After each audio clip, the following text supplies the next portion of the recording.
शेखर आजाद ने UGC guidelines का समर्थन किया है। इंडिया न्यूज से खास बातचीत पर उन्होंने कहा कि इसे समझने की जरूरत है। ये सिर्फ एसटी एससी के लिए नहीं है, बल्कि ये ओबीसी, दिव्यांग, ईबीसी सबके लिए है। ये सवर्णों के खिलाफ नहीं है। सुनिए।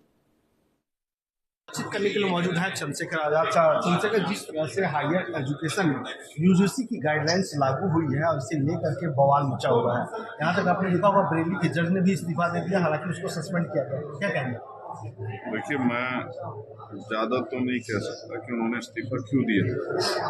ये तो बेटर वो ही जानते हैं कि उन्होंने इस्तीफा क्यों दिया। लेकिन कोई भी गाइडलाइन बनाने के पीछे वो एक दिन में तो नहीं बनती, कमेटियाँ बनती हैं, रिपोर्टिंग होती है। क्यों आवश्यकता है? महिलाओं के खिलाफ क्राइम बढ़े हैं तो महिलाओं के पक्ष में नए कानून बने, कानून सख्त। जब अपराध बढ़ रहे हैं यूनिवर्सिटियों में, कमजोर वर्गों के बच्चों पे अत्याचार बढ़ रहे हैं, कास्ट बेस्ड डिस्क्रिमिनेशन बढ़ रहा है, जेंडर बेस्ड डिस्क्रिमिनेशन बढ़ रहा है, पहली बात तो ना इस पूरी गाइडलाइन को समझने की जरूरत है। सबसे बड़ा झूठ तो ये है कि SC ST के बच्चे आपके खिलाफ एप्लीकेशन कर देंगे तो आप पे कार्रवाई होगी। सिर्फ SC ST के लिए नहीं, OBC के लिए भी। फिर पता नहीं किसने भड़का दिए, किसने समझा दिया, किस कोई अपने कोई से एजेंडे का से बदलना चाहता, लोगों का जाना डालना चाहता। वरना सच ही है, महिलाएं भी, दिव्यांगजन भी,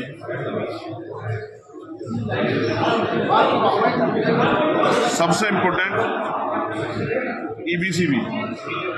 अब EBC में किनके बच्चे, कौन से जातियों को EBC का लाभ मिल रहा है, इसको भी उनके नेताओं को बताना चाहिए। EBC में तो सामान्य जाति के बच्चे, तो फिर ये कुछ की एप्लीकेशन में किसके खिलाफ कार्रवाई हो जाएगी? उनके नेता उनको धोखे में रख रहे हैं। उनके नेता अपने निजी फायदे के लिए सरकार पे दबाव बनाने का काम करें। कुछ पहली बात तो गाइडलाइन में कुछ ऐसा नहीं है, मुकदमे दर्ज होते हैं, पुलिस मुकदमे दर्ज है, कितने मामले जो हैं कोर्ट से बरी हो जाते हैं, तो कितने पुलिस के खिलाफ कर्मचारियों के खिलाफ कार्रवाई हुई? अभी तो उसका एक प्रैक्टिकल मामला सामने नहीं आया। और अभी से जो है सरकार के ऊपर दबाव बनाने के लिए, मैं ये मानता हूँ, मेरी दिल इस बात गवाही दे रहा है और हमारे बहुत सारे लोगों से बात कर रहे हैं, पत्रकारों में, चिंतकों में, प्रोफेसरों में, सबके मन में ये बात आ गई कि जो लोग जन्म से अधिकार समझते थे कमजोर वर्गों के बच्चों का शोषण करना, उनको बड़ी तकलीफ हो रही है, वो इसका विरोध करें। जिनको लगता है कि हम जो कास्ट बेस्ड डिस्क्रिमिनेशन करते थे, जो इस तरह की जो है टिप्पणियां करते थे, तो हमें उसका मौका नहीं मिलेगा।